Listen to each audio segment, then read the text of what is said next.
ಒದಗಿಸುವಾತನೇ ನೀ ಮಾತ್ರ ಸಾಕು ನನಗೆ ಯೆಹೋವ ರಾಫ ಸೌಖ್ಯದಾಯಕನೇ ನಿಂಗಾಯದಿಂದ ಗುಣವಾದೆನ ಯೆಹೋವ ಶಮ್ಮ ನನ್ ಜೊತೆ ಇರುವೆ ನೀ ಮಾತ್ರ ಸಾಕು ನನಗೆ ಯೆಹೋವ ಶಮ್ಮ ನನ್ ಜೊತೆ ಇರುವೆ ನೀ ಮಾತ್ರ ಸಾಕು ನನಗೆ ನೀ ಮಾತ್ರ ಸಾಕು ನೀ ಮಾತ್ರ ಸಾಕು ನೀ ಮಾತ್ರ ಸಾಕು ನನಗೆ ನೀ ಮಾತ್ರ ಸಾಕು ನೀ ಮಾತ್ರ ಸಾಕು ನೀ ಮಾತ್ರ ಸಾಕು ನನಗೆ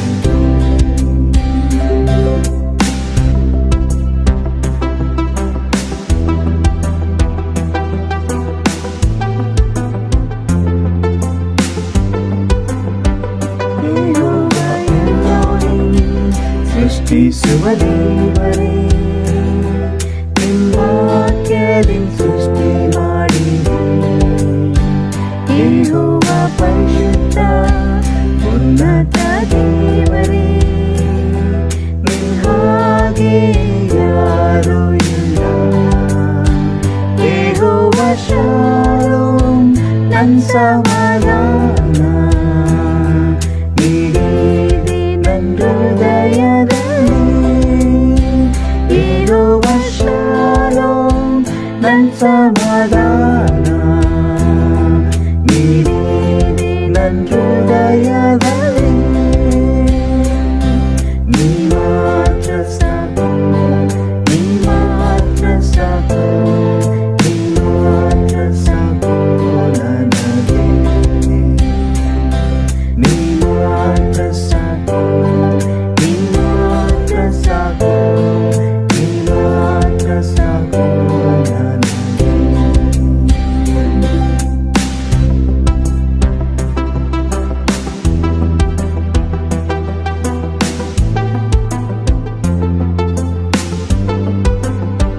ಯೇಸುವೇ ನೀನೇ ನನ್ನ ತಾಯಿಯನು ನನ್ನೆಷ್ಟೊಂದು ಪ್ರೀತಿ ಮಾಡಿದೆ ನನ್ನನ್ನು ರಕ್ಷಿಸಲು ನಿನ್ನನ್ನೇ ನೀಡಿದೆ ನಿನ್ನ ಹಾಗೆ ಯಾರೂ ಇಲ್ಲ ನನ್ನ ಜೀವಿತ ದಿನವೆಲ್ಲ ನಿನಗಾಗಿ ಜೀವಿಸುವೆ ನೀ ಮಾತ್ರ ಸಾಕು ನನಗೆ ನನ್ನ ಜೀವಿತ ದಿನವೆಲ್ಲ ನಿನಗಾಗಿ ಜೀವಿಸುವೆ ನೀ ಮಾತ್ರ ಸಾಕು ನನಗೆ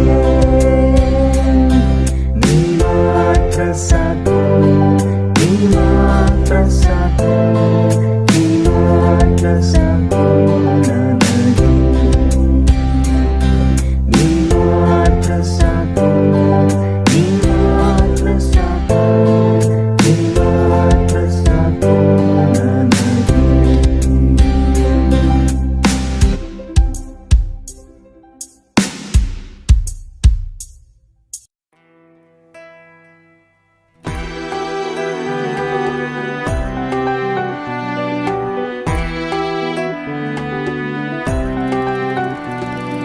ನಿನ್ನಂತ ದೇವರು ಯಾರೂ ಇಲ್ಲ ನಿನ್ನ ಹಾಗೆ ಪ್ರೀತಿಸುವವರು ಒಬ್ಬರು ಇಲ್ಲ ನಿನ್ನಂತ ದೇವರು ಯಾರೂ ಇಲ್ಲ ನಿನ್ನ ಹಾಗೆ ಪ್ರೀತಿಸುವವರು ಒಬ್ಬರು ಇಲ್ಲ యేసయ్య యేసయ్య ನೀನಿಲ್ಲದೆ ನಾನಿಲ್ಲಯ್ಯ యేసయ్య యేసయ్య ನೀನಿಲ್ಲದೆ ನಾನಿಲ್ಲಯ್ಯ ನಿನ್ನಂತ ದೇವರು ಯಾರೂ ಇಲ್ಲ ನಿನ್ನ ಹಾಗೆ ಪ್ರೀತಿಸುವವರು ಒಬ್ಬರು ಇಲ್ಲ ನಿನ್ನಂತ ದೇವ ದೇವರು ಯಾರೂ ಇಲ್ಲ, ನಿನ್ನ ಹಾಗೆ ಪ್ರೀತಿಸುವವರು ಒಬ್ಬರೂ ಇಲ್ಲ.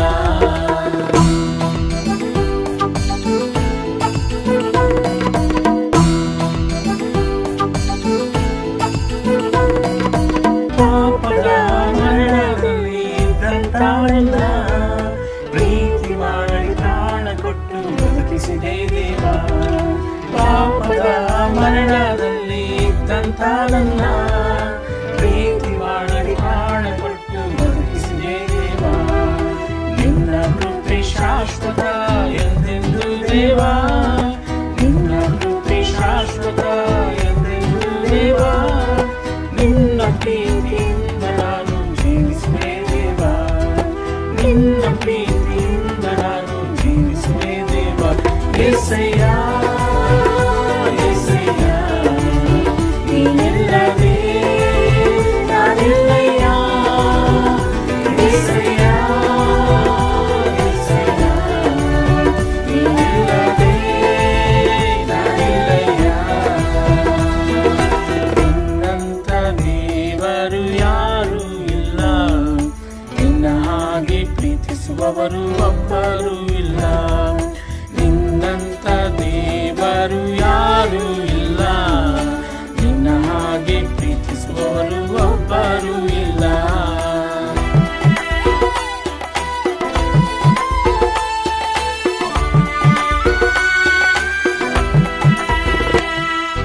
ಕಷ್ಟಗಳಲ್ಲಿ ದುಃಖಗಳಲ್ಲಿ ಜೊತೆಯಾಗಿರುವವನು, ರೋಗಗಳಲ್ಲಿ ಸಂಕಟದಲ್ಲಿ ಬಲವ ಕೊಡುವವನು. ಕಷ್ಟಗಳಲ್ಲಿ ದುಃಖಗಳಲ್ಲಿ ಜೊತೆಯಾಗಿರುವವನು, ರೋಗದಲ್ಲಿ ಸಂಕಟದಲ್ಲಿ ಬಲವ ಕೊಡುವವನು. ಕೊರತೆಗಳನ್ನು ನೀಗಿಸುವವನು ನೀನೇ యేసయ్య, ಕೊರತೆಗಳನ್ನು ನೀಗಿಸುವವನು ನೀನೇ యేసయ్య. ಸೋಲುಗಳಲ್ಲಿ ಜಯವನ್ನು ಕೊಡುವ ದೇವ ನೀನೆಯ, ಸೋಲುಗಳಲ್ಲಿ ಜಯವನ್ನು ಕೊಡುವ ದೇವ ನೀನೆಯ. యేసయ్య యేసయ్య ನೀನಿಲ್ಲದೆ ನಾನಿಲ್ಲಯ್ಯ. యేసయ్య యేసయ్య ನೀನಿಲ್ಲದೆ ನಾನಿಲ್ಲಯ್ಯ. ಎಲ್ರಿಗೂ ಮುಂಜಾನೆ ನಮಸ್ಕಾರಗಳು. ಸಹೋದರ ಸಹೋದರಿ ಮತ್ತು ಸ್ನೇಹಿತರ ತಮ್ಮೆಲ್ಲರಿಗೂ ಕೂಡ ಭಾರತೀಯ ಕ್ರೈಸ್ತ ಸಭೆಯ ಪರವಾಗಿ ಈ ಒಂದು ಆರಾಧನೆಗೆ ಸ್ವಾಗತಿಸ್ತೇನೆ. ನಿಜಕ್ಕೂ ಮತ್ತೆ ದೇವರನ್ನ ಆರಾಧಿಸುವಂಥದ್ದು ಬಹಳ ಸಂತೋಷ. ಆದರೆ ಕೆಲವು ಪ್ರಶ್ನೆಗಳನ್ನ ನಾವು ಕೇಳಿಕೊಳ್ಳೋಣ. ನಾವು ಹೇಗೆ ದೇವರಿಗೆ ಆರಾಧಿಸಲಿಕ್ಕೆ ಸಾಧ್ಯ? ಒಂದು ವೇಳೆ ನನ್ನ ಜೀವನದಲ್ಲಿ ಏನ್ ಆಗ್ತದೆ ಅಂತ ಅರ್ಥ ಮಾಡಿಕೊಳ್ಳಲಿಕ್ಕೆ ಆಗ್ತಾ ಇಲ್ಲ ಅಂದ್ರೆ, ನಾನು ಹೇಗೆ ದೇವರೊಟ್ಟಿಗೆ ಸಂಬಂಧ ಬೆಳೆಸಲಿಕ್ಕೆ ಸಾಧ್ಯ? ಒಂದು ವೇಳೆ ಆತನೊಟ್ಟಿಗೆ ನಾನು ಮಾತನಾಡ್ತಾ ಇಲ್ಲ ಅಂದ್ರೆ, ನಾನು ಹೇಗೆ ನನ್ನ ದೃಷ್ಟಿಕೋನವು ಯೇಸು ಕ್ರಿಸ್ತನ ಮೇಲೆ ಹಾಕಲಿಕ್ಕೆ ಸಾಧ್ಯ? ಒಂದು ವೇಳೆ ನನ್ನ ಕಣ್ಣು ತುಂಬ ನೀರು ತುಂಬಿಕೊಂಡಿದೆಯಾ ಆದರೆ, ಹಾಗಾದರೆ ನಾವು ಯೋಬನ ರೀತಿಯಲ್ಲಿ ಆಗಬೇಕಾಗಿದೆ. ವಾಕ್ಯವನ್ನು ಓದಿಕೊಳ್ಳೋಣ. ಯೋಬನು ಬರೆದ ಪತ್ರಿಕೆ 1ನೇ ಅಧ್ಯಾಯ 22ನೇ ವಚನ. ಬತ್ತಲೆಯಾಗಿ ನನ್ನ ತಾಯಿಯ ಗರ್ಭದಿಂದ ಹೊರಟು ಬಂದೆನು, ಬತ್ತಲೆಯಾಗಿ ತಿರುಗಿ ಹೋಗಬೇಕು. ಯೆಹೋವನು ಕೊಟ್ಟನು, ಯೆಹೋವನೇ ತೆಗೆದುಕೊಂಡನು, ಯೆಹೋವನ ಹೆಸರಿಗೆ ಸ್ತೋತ್ರ ಎಂದು ಹೇಳಿ ಆರಾಧಿಸುವೆನು. ಸೊ ಯೋಬನು ತನ್ನ ಜೀವನದಲ್ಲಿ ಬರುವಂತ ಎಲ್ಲಾ ಕಷ್ಟಗಳಾಗಿರ್ಬೋದು, ಏನೇ ಆಗಿರ್ಬೋದು, ಒಂದು ಸಂಕ್ಷಿಪ್ತವಾಗಿ ಆತನ ಅರ್ಥ ಮಾಡಿಕೊಂಡಿದ್ದನು. ಇದು ಎಲ್ಲವೂ ಕೂಡ ದೇವರಿಂದ ಬಂದಿದೆ. ನಾನು ತಾಯಿಯ ಗರ್ಭದಿಂದ ಹೇಗೆ ಬಂದೆನೋ ಹಾಗೆ ಮತ್ತೆ ಹಿಂತಿರುಗಿ ಹೋಗುವೆನು. ಎಲ್ಲವೂ ಕೂಡ ಮಧ್ಯದಲ್ಲಿ ಏನೆಲ್ಲ ಬಂದಿದೆಯೋ ಅದು ಒಳ್ಳೆಯದು ಅಥವಾ ಕಷ್ಟಗಳಾಗಿರ್ಬೋದು, ಆಶೀರ್ವಾದವಾಗಿರ್ಬೋದು, ಎಲ್ಲವೂ ಕೂಡ ಆತನಿಂದ ಮಾತ್ರ ಬಂದಿದೆ. ಹಾಗಾಗಿ ನಾನು ಆತನಿಗೆ ಸ್ತೋತ್ರ ಹೇಳ್ತೇನೆ ಎಂಬುದಾಗಿ ಆರಾಧಿಸ್ತಾ ಇದ್ದಾನೆ. ಸಹೋದರ ಸಹೋದರಿ, ಒಂದು ವೇಳೆ ಸಂಕ್ಷಿಪ್ತವಾಗಿ ಪರಿಪೂರ್ಣವಾಗಿ ದೇವರಿಗೆ ಆರಾಧಿಸ್ಬೇಕಂದ್ರೆ ನಾವು ಆತನ ರೀತಿಯಲ್ಲಿ ಅರ್ಥ ಮಾಡಿಕೊಳ್ಬೇಕಾಗಿದೆ. ನಾವು ಹೇಗೆ ಅಂದುಕೊಳ್ತಾ ಇದ್ದೀವಿ, ಏನಾಗ್ತಾ ಇದೆ ನಮ್ಮ ಜೀವನದಲ್ಲಿ ಅಂತ ಎಕ್ಸಾಕ್ಟ್ ಆಗಿ ನಾವು ದೇವರಿಗೆ ಹೇಳ್ಕೊಳ್ಬೇಕು. ಯೋಬನ ರೀತಿಯಲ್ಲಿ ನಮ್ಮ ಹೃದಯದಲ್ಲಿ ಆಗುವಂತ ಗೊಂದಲಗಳಾಗಿರ್ಬೋದು, ಚಿಂತೆಗಳಾಗಿರ್ಬೋದು, ಸಮಸ್ಯೆಗಳಾಗಿರ್ಬೋದು, ಯೋಬನ ರೀತಿಯಲ್ಲಿ ನಮ್ಮನ್ನು ನಾವು ಮಾತಾಡಬೇಕಾಗಿದೆ. ದೇವರೊಟ್ಟಿಗೆ ಪರಿಪೂರ್ಣವಾಗಿ ಪೂರ್ಣ ತೆರೆದ ಮನಸ್ಸಿನಿಂದ ನಾವು ಮಾತಾಡಬೇಕಾಗಿದೆ. ಯಾಕೆ ಆ ರೀತಿಯಾಗಿ ಮಾಡ್ತಾನೆ ಅಂದರೆ ದೇವರು ಒಳ್ಳೆಯವನಾಗಿದ್ದಾನೆ, ಆತನು ಬಹಳ ಶಕ್ತಿಯುಳ್ಳ ದೇವರಾಗಿದ್ದಾನೆ. ಆತನು ಪ್ರತಿಯೊಂದೊಂದು ವಿಷಯವೂ ಕೂಡ ನೀನು ಜೀವನದಲ್ಲಿ ಆಗುವಂಥದ್ದನ್ನ ಗಮನವಿಟ್ಟು ನೋಡ್ತಾನೆ. ಆತನಿಗೆ ಎಲ್ಲದರ ಮೇಲೆ ಹತೋಟಿ ಇದೆ, ಆತನ ಕಂಟ್ರೋಲಲ್ಲಿದೆ. ಮತ್ತು ನಿನ್ನ ಜೀವನದ ಬಗ್ಗೆ ಆತನಲ್ಲಿ ಯೋಜನೆ ಇದೆ, ಮತ್ತು ನಿನ್ನನ್ನು ಆತನು ರಕ್ಷಣೆ ಮಾಡುತ್ತಾನೆ. ಈ ವಿಷಯಗಳು ನನಗೆ ಆತನೊಟ್ಟಿಗೆ ತೆರೆದ ಮನಸ್ಸಿನಿಂದ ಮಾತಾಡಲಿಕ್ಕೆ ಸಹಾಯ ಆಗುತ್ತೆ. ಒಂದು ವೇಳೆ ಆ ರೀತಿಯಾಗಿ ನಾವು ಬಂದಾಗ ಆತನಿಗೆ ಪೂರ್ಣ ಮನಸ್ಸಿನಿಂದ ನಾವು ಆರಾಧನೆ ಮಾಡಬಹುದು. ಆತನಲ್ಲಿ ಭರವಸೆ ಬಿಟ್ಟಾಗ ಆತನಿಗೆ ಪರಿಪೂರ್ಣವಾಗಿ ನಾವು ಆರಾಧನೆಯಲ್ಲಿ ನಾವು ಭಾಗವಹಿಸಬಹುದು. ಸಹೋದರ ನಮ್ಮನ್ನು ಉತ್ಸಾಹಪಡಿಸುತ್ತೇನೆ. ನಿಮ್ಮ ಜೀವನದಲ್ಲಿ ಏನಾದರೂ ಆಗ್ತಾ ಇದ್ರೂ ಕೂಡ ಒಂದು ವೇಳೆ ನನ್ನನ್ನು ಆತನೊಟ್ಟಿಗೆ ಮಾತನಾಡಿದ್ಯಾದರೆ ಆತನು ಒಳ್ಳೆಯವನಾಗಿದ್ದಾನೆ, ನಿನ್ನನ್ನು ಸಹಾಯ ಮಾಡುವ ಆತನಾಗಿದ್ದಾನೆ. ಇವಾಗ ನಾವು ದೇವರ ವಾಕ್ಯವನ್ನ ವಿನ್ಸೆಂಟ್ ಸಹೋದರರು ಹೇಳಲಿದ್ದಾರೆ. ಅದರೊಟ್ಟಿಗೆ ನಾವು ಕಮ್ಯುನಿಯನ್ನಲ್ಲಿ ಕೂಡ ಭಾಗವಹಿಸಲಿದ್ದೇವೆ. ನಾವೆಲ್ಲರೂ ಕೂಡ ಬಹಳ ಉಲ್ಲಾಸದಿಂದ ದೇವರನ್ನ ಆರಾಧಿಸೋಣ, ಪ್ರಾರ್ಥನೆ ಮಾಡೋಣ. ನಮ್ಮನ್ನು ಬಹಳವಾಗಿ ಪ್ರೀತಿಸಿದ ಪರಲೋಕದ ತಂದೆಯಾದ ದೇವರೇ, ನೀನು ಬಹಳ ಒಳ್ಳೆಯವನಾಗಿದ್ದಿ. ನಮ್ಮ ಜೀವನದ ಬಗ್ಗೆ ಯೋಚನೆ ಮಾಡುವಾತನಾಗಿದ್ದಿ. ನಮ್ಮ ಜೀವನಕ್ಕೆ ನೀನು ಯೋಜನೆಗಳನ್ನು ಹಾಕಿಕೊಂಡಂಥ ದೇವರಾಗಿದ್ದಿ. ನಮ್ಮನ್ನು ರಕ್ಷಣೆ ಮಾಡುವಂಥ ದೇವರು ನಿನ್ನಾಗಿದ್ದಿ. ಒಂದು ವೇಳೆ ನಾವು ನಿನ್ನ ಸನ್ನಿಧಾನಕ್ಕೆ ಬಂದು ನಮ್ಮ ಯೋಚನೆಗಳು, ನಮ್ಮ ಆಲೋಚನೆಗಳ ಬಗ್ಗೆ ನಾವು ಹೇಳಿಕೊಂಡಾಗ, ತೆರೆದ ಮನಸ್ಸಿನಿಂದ ಮಾತಾಡಿದಾಗ, ಪರಿಪೂರ್ಣವಾಗಿ ಅರ್ಥ ಮಾಡಿಕೊಂಡಿದ್ದಾಗ ದೇವರೇ, ಅದು ನಿನಗೆ ಒಂದು ಸಲ್ಲಿಸುವಂಥ ಆರಾಧನೆಯಾಗಿದೆ. ದೇವರಿಗೂ ನಮ್ಮಲ್ಲಿರುವಂಥ ಗೊಂದಲಗಳು ತೆಗೆದುಹಾಕು, ನಮ್ಮಲ್ಲಿರುವಂಥ ಚಿಂತೆಗಳನ್ನು ತೆಗೆದುಹಾಕು. ನಿನ್ನನ್ನು ಆರಾಧಿಸುವಾಗ ಪೂರ್ಣ ಮನಸ್ಸಿನಿಂದ ಆರಾಧಿಸುವಂತೆ ನಿನಗೆ ಯೋಗ್ಯತೆಯನ್ನು ತರಲಿಕ್ಕೆ ಆಗುವಂತೆ ನಿನ್ನ ಸಹಾಯ ಮಾಡು. ಕೊಟ್ಟಂತ ಈ ಸಮಯಕ್ಕಾಗಿ ಸ್ತೋತ್ರ ಹೇಳುತ್ತೇವೆ. ನಿನ್ನ ಆರಾಧನೆಯಲ್ಲಿ ಭಾಗವಹಿಸುವಾಗಲೂ, ಹಾಡುವಾಗಲೂ, ವಾಕ್ಯ ಕೇಳುವಾಗಲೂ, ನಿನ್ನ ದೇಹದಲ್ಲಿ ರಕ್ತದಲ್ಲಿ ಭಾಗವಹಿಸುವಾಗಲೂ ಎಲ್ಲವೂ ಕೂಡ ನಿನಗೆ ಮಹಿಮೆಯಾಗಲಿ ಎಂಬುದಾಗಿ ಪ್ರಾರ್ಥಿಸ್ತೇನೆ. ಕೊಟ್ಟಂತ ಈ ಸಮಯಕ್ಕಾಗಿ ಸ್ತೋತ್ರ ಹೇಳುತ್ತಾ ಎಲ್ಲ ಪ್ರಾರ್ಥನೆ ವಿಜ್ಞಾಪನೆಗಳು ಯೇಸುವಿನ ಪರಿಶುದ್ಧ ದಿವ್ಯನಾಮದಲ್ಲಿ ಬೇಡ ನಂಬಿ ಆಶೀರ್ವಾದ ಹೊಂದಿದ ಪರಲೋಕ ಜೀವನ ತಂದೆಯೇ, ಆಮೆನ್.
ಹಸಿರಾದ ಹುಲ್ಲಿನ ಗಾವಲಲ್ಲಿ, ಹಸಿರಾದ ಹುಲ್ಲಿನ ಗಾವಲಲ್ಲಿ ಅನುದಿನವೂ ನನ್ನ ನಡೆಸುವೆನು, ಅನುದಿನವೂ ನನ್ನ ನಡೆಸುವೆನು. ನೀನಿರುವೆ ನನಗೆ ಭಯವೇ ಇಲ್ಲ, ನೀನಿರುವೆ ನನಗೆ ಸೋಲಿಲ್ಲ, ನೀನಿರುವೆ ನನಗೆ ಭಯವೇ ಇಲ್ಲ, ನೀನಿರುವೆ ನನಗೆ ಸೋಲಿಲ್ಲ. ನನ್ನ ಪ್ರಿಯ ಯೇಸುವೇ, ನೀನು ಎಷ್ಟೋ ಸುಂದರ, ಬಾಳ ಬಂಗಾರ, ನನ್ನ ಬಾಳ ಬಂಗಾರ.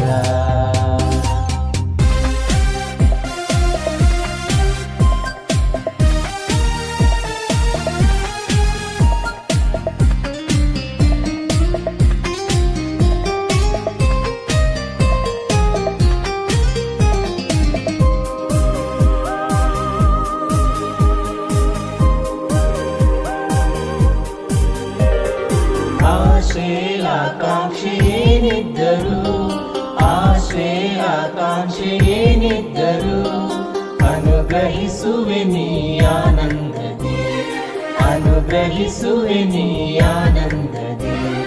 ನೀನಿರುವೆ ನನಗೆ ಭಯವೇ ಇಲ್ಲ, ನೀನಿರುವೆ ನನಗೆ ಸೋಲಿಲ್ಲ. ನೀನಿರುವೆ ನನಗೆ ಭಯವೇ ಇಲ್ಲ, ನೀನಿರುವೆ ನನಗೆ ಸೋಲಿಲ್ಲ. ನನ್ನ ಪ್ರಿಯ ಯೇಸುವೇ, ನೀನು ಎಷ್ಟೋ ಸುಂದರ, ಬಾಳ ಬಂಗಾರ, ಬಾಳ ಬಂಗಾರ. ನನ್ನ ಪ್ರಿಯ ಯೇಸುವೇ, ನೀನು ಎಷ್ಟೋ ಸುಂದರ, ಬಾಳ ಬಂಗಾರ, ನನ್ನ ಬಾಳ ಬಂಗಾರ.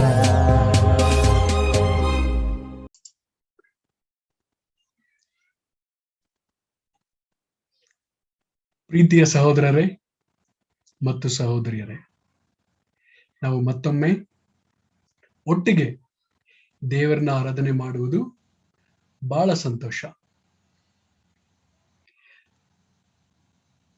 ಇವತ್ತಿನಿಂದ ಕೆಲವು ವಾರಗಳು ನಾವು ಬೈಬಲಿನಿಂದ ಎಫೆಸದವರು ಬರೆದ ಪುಸ್ತಕದಿಂದ ಕೆಲವು ವಾರಗಳು ಕಲಿಯಲಿದ್ದೇವೆ. ನಾವು ಪ್ರಾರ್ಥನೆ ಮಾಡಿ ಪ್ರಾರಂಭಿಸೋಣ. ಪ್ರೀತಿಯ ದೇವರೇ, ಈ ಸಮಯವನ್ನು ಕೊಟ್ಟಿದ್ದಕ್ಕಾಗಿ ನಿನಗೆ ಬಹಳ ಸ್ತೋತ್ರ, ಧನ್ಯವಾದಗಳನ್ನ ಹೇಳ್ತೇನೆ. ದೇವರೇ, ನೀವು ನಮ್ಮ ಜೊತೆಲಿ ಯಾವತ್ತೂ ಇದ್ದೀರಾ. ತಾಯಿಯ ಗರ್ಭದಲ್ಲಿ ನಾವು ಇರುವಾಗಲೂ ಅವತ್ತಿನಿಂದ ಇಲ್ಲಿವರೆಗೂ ನಮ್ಮನ್ನ ಬಹಳ ಅದ್ಭುತವಾಗಿ ನಮ್ಮನ್ನು ನಡೆಸ್ತಾ ಬರೋದಕ್ಕಾಗಿ ನಿನಗೆ ಸ್ತೋತ್ರ. ದೇವರೇ, ನಮಗೋಸ್ಕರ ನೀನು ಅದ್ಭುತವಾದ ಒಂದು ಯೋಜನೆಯನ್ನ ಮಾಡಿದ್ಯಾ. ನಮ್ಮ ಜೀವನದಲ್ಲಿ ಅದು ಯೋಜನೆಗಳು ನೆರವೇರಲಿಕ್ಕೆ ನೀವು ಸಹಾಯ ಮಾಡಬೇಕು ಅಂತ ನಿಮ್ಮಲ್ಲಿ ಬೇಡ್ಕೊತೀನಿ ದೇವರೇ. ದೇವರೇ, ನಿನ್ನ ವಾಕ್ಯಗಳನ್ನ ಹೇಳಿಕೊಡುವಾಗ ಈ ವಾಕ್ಯಗಳು ನನ್ನದು ಆಗಿರಬಾರದು ದೇವರು, ಬದಲಾಗಿ ನಿನ್ನ ವಾಕ್ಯಗಳಾಗಿರಬೇಕು. ನಿನ್ನ ಪವಿತ್ರಾತ್ಮನ ಸಹಾಯದಿಂದ ನನ್ನ ಬಾಯಿಂದ ಹೊರಡುವಂತ ಮಾತುಗಳು ಬರ್ಲಿಕ್ಕೆ ನೀನು ಸಹಾಯ ಮಾಡಬೇಕು ಅಂತ ನಿಮ್ಮಲ್ಲಿ ಬೇಡ್ಕೊತೀನಿ ದೇವರೇ. ಈ ಸಮಯವನ್ನು ಕೊಟ್ಟಿದ್ದಕ್ಕಾಗಿ ನಿನಗೆ ಸ್ತೋತ್ರ. ಈ ಪ್ರಾರ್ಥನೆಯನ್ನು ದೇವರ ಒಬ್ಬನೇ ಮಗನಾದ ಯೇಸು ಕ್ರಿಸ್ತನ ಹೆಸರಲ್ಲಿ ಪ್ರಾರ್ಥಿಸ್ತೇನೆ, ಆಮೇನ್. ಸೊ ಊಹೆ ಮಾಡಿ, ನಿಮ್ಮ ಮನೆ ಬಾಗಿಲಲ್ಲಿ ಒಂದು ಕೊರಿಯರ್ ಬಂದಿದೆ. ಆ ಕೊರಿಯರ್ ಅಲ್ಲಿ ನೀವು ತೆಗೆದು ನೋಡ್ತೀರಾ, ಅದ್ರಲ್ಲಿ ಯಾರೋ ಒಬ್ಬ ದೊಡ್ಡ ಶ್ರೀಮಂತನಾದವನು ನಿಮಗೋಸ್ಕರ ವಿಲ್ ಅನ್ನ ಬರ್ದಿದ್ದಾನೆ. ನಿಮಗೆ ಊಹೆ ಮಾಡ್ಕೊಳ್ಳಕ್ಕೆ ಆಗಲ್ಲ, ನಂಬಕ್ಕೂ ಆಗಲ್ಲ. ನೀವು ತೆಗೆದು ನೋಡ್ತೀರಾ, ಅದರಲ್ಲಿ ಆ ವಿಲ್ ಅಲ್ಲಿ ಏನ್ ಬರ್ದಿದೆ ಅಂದ್ರೆ, ಅವನಲ್ಲಿರುವಂತ ಕೋಟ್ಯಾನು ರೂಪಾಯಿಗಳು ನಿಮ್ಮ ಒಂದು ಅಕೌಂಟಿಗೆ ವರ್ಗಾವಣೆಯಾಗಿದೆ, ಇನ್ನು ಮೇಲೆ ಆ ಹಣ ನಿಮ್ದು ಅಂತ ನಿಮಗೆ ಗೊತ್ತಾಯ್ತು ಅಂತ ಅನ್ಕೊಳ್ಳಿ. ಇದು ಕನ್ಫರ್ಮ್ ಮಾಡ್ಕೊಂಡ್ಬಿಡ್ರಿ ಅಂತ ಅನ್ಕೊಳ್ರಿ. ಅವಾಗ ನಮ್ಮ ಮನಸ್ಸು ಹೇಗಿರುತ್ತೆ, ನಮ್ಮ ಯೋಚನೆಗಳು ಹೇಗಿರುತ್ತೆ, ಸ್ವಲ್ಪ ಊಹೆ ಮಾಡಿ ನೋಡ್ಕೊಳ್ರಿ. ನಮ್ಮ ಹತ್ರ ಬಹಳ ಹಣ ಇದೆ, ನಾವು ಯೋಚನೆ ಕೂಡ ಮಾಡಿರಲ್ಲ, ನಮ್ಮ ಜೀವನ ಪರ್ಯಂತ ನಾವು ದುಡಿದ್ರು ಅಷ್ಟೊಂದು ಹಣ ನಮ್ಮಲ್ಲಿ ಇರುತ್ತಾ ಅಂತ ನಾವು ಊಹೆ ಕೂಡ ಮಾಡ್ಕೊಂಡಿರಲ್ಲ. ಆದ್ರೆ ಅಷ್ಟೊಂದು ಹಣ ನಮ್ಮಲ್ಲಿ ಇದೆ. ನಮ್ಮಲ್ಲಿ ಆಗುವಂತ ಪ್ರಶ್ನೆಗಳೇನು, ನಮ್ಮ ಮನಸ್ಸಿನಲ್ಲಿ ಏನೆಲ್ಲ ಕೆಲವು ಚಿಂತನೆಗಳನ್ನ ನಾವು ಮಾಡ್ತೇವೆ. ನಿಮಗಿರುವಂತ ಸಮಸ್ಯೆಗಳು ಎಲ್ಲವೂ ಕೂಡ ಪರಿಹಾರ ಆಗಲಿದೆ ಈ ಒಂದು ಹಣದಿಂದ ಅಂತ ನೀವು ಯೋಚಿಸುವಾಗ ಹೇಗಿರುತ್ತೆ, ಸ್ವಲ್ಪ ಯೋಚನೆ ಮಾಡಿ ನೋಡ್ರಿ. ಖಂಡಿತವಾಗ್ಲೂ ನಾನು ಹೇಳೋದೇನೆಂದರೆ, ನಾನು ನಿಮಗೆ ಹೇಳ್ತೀನಿ, ನೀವು ಆಗರ್ಭ ಶ್ರೀಮಂತರು. ಅಂದ್ರೆ ನೀವಲ್ಲ, ನಾವೆಲ್ಲರೂ ಕೂಡ ಶ್ರೀಮಂತರು. ಯಾಕಂದ್ರೆ ದೇವರು ತನ್ನ ಮಕ್ಕಳಿಗೆ ಸ್ವರ್ಗದಲ್ಲಿ ಅವರು ಯೇಸು ಕ್ರಿಸ್ತನ ಮುಖಾಂತರ ನಮಗೆ ಆ ಒಂದು ಆಸ್ತಿಯನ್ನ, ಬೊಕ್ಕಸವನ್ನ, ಆ ಒಂದು ಉತ್ತರಾಧಿಕಾರವನ್ನ ಕೊಟ್ಟಿದ್ದಾರೆ ಅಂತ ವಚನದಲ್ಲಿ ಹೇಳುತ್ತೆ. ಅಂದ್ರೆ ನಾವು ಆತ್ಮೀಯವಾಗಿ ಶ್ರೀಮಂತರಾಗಿದ್ದೀವಿ. ಎಫೆಸದವರಿಗೆ ನಾವು ಈ ಒಂದು ಪುಸ್ತಕವನ್ನು ಓದಿದಾಗ ಮುಖ್ಯವಾದ ಒಂದು ಸಂದೇಶ ನಮಗೆ ಹೊರಡೋದು, ನಾವೆಲ್ಲರೂ ಕೂಡ ಶ್ರೀಮಂತರಾಗಿದ್ದೀವಿ ಅಂತ. ಎಫೆಸದವರಲ್ಲಿ 5 ಸಾರಿ ಶ್ರೀಮಂತರು ಎಂಬ ಆ ಒಂದು ಪದವನ್ನ ಉಪಯೋಗಿಸಲಾಗುತ್ತದೆ. ಪೌಲನು ಬೆಂಜಮಿನ್ ಆ ಒಂದು ಪಂಗಡದಿಂದ ಬಂದವನು. ಫಿಲಿಪ್ಪಿಯದವರು 3ನೇ ಅಧ್ಯಾಯ 5ನೇ ವಚನದಲ್ಲಿ ಹೇಳುತ್ತೆ, ಅವನು ಖಂಡಿತವಾಗಲೂ ಬಹಳ ಶಾಸ್ತ್ರ ಪರಿಜ್ಞಾನ ಆಗಿದ್ದ, ಬಹಳ ವಿಷಯಗಳು ಅವನಿಗೆ ಗೊತ್ತಿತ್ತು. ಸೌಲ್ ಅಂತ ಅವನ್ನ ಕರೀತಾ ಇದ್ರು. ನಂತರ ಯೇಸು ಕ್ರಿಸ್ತ ಅವನ್ನ ಸಂಧಿಸಿ ಅವನನ್ನ ಪೌಲನಾಗಿ ಬದಲಾಯಿಸಿದರು. ಪೌಲನು 3 ಬಾರಿ ಎಫೆಸದವರ ಆ ಒಂದು ಊರಿಗೆ ಹೋಗಿ ಅಲ್ಲಿ ಸುವಾರ್ತೆಯನ್ನ ಸಾರ್ತಾನೆ. ಮೊದಲನೇದಾಗಿ ಕ್ರಿಸ್ತಶಕ 53ರಲ್ಲಿ ಅಲ್ಲಿ ಹೋಗಿ ಅವನು ಸಭೆಯನ್ನ ಪ್ರಾರಂಭಿಸಿದ. ಅದಾದ ಅಲ್ಲಿ ಅವನು ಬಹಳ ಸಮಯಗಳು ಉಳಿಲಿಲ್ಲ.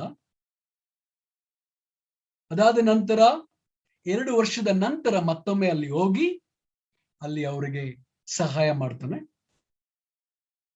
ಅದಾದ ನಂತರ ಸುಮಾರು 10 ವರ್ಷಗಳು ಆದ್ಮೇಲೆ ಸೆರೆಮನೆಯಲ್ಲಿರುವಾಗ, ಅಂದ್ರೆ ಕ್ರಿಸ್ತಶಕ 62ರಲ್ಲಿ ನಾವು ನೋಡ್ತೇವೆ, ಈ ಒಂದು ಎಫೆಸದವರಿಗೆ ಆ ಒಂದು ಜೈಲಲ್ಲಿರುವಾಗ, ಸೆರೆಮನೆ ವಾಸವನ್ನ ಅನುಭವಿಸುವಾಗ ಈ ಒಂದು ಪತ್ರವನ್ನ ಎಫೆಸದವರ ಒಬ್ಬ ಕ್ರೈಸ್ತರಿಗೆ ಬರೆಯೋದನ್ನ ನಾವಿಲ್ಲಿ ಗಮನಿಸ್ತೇವೆ.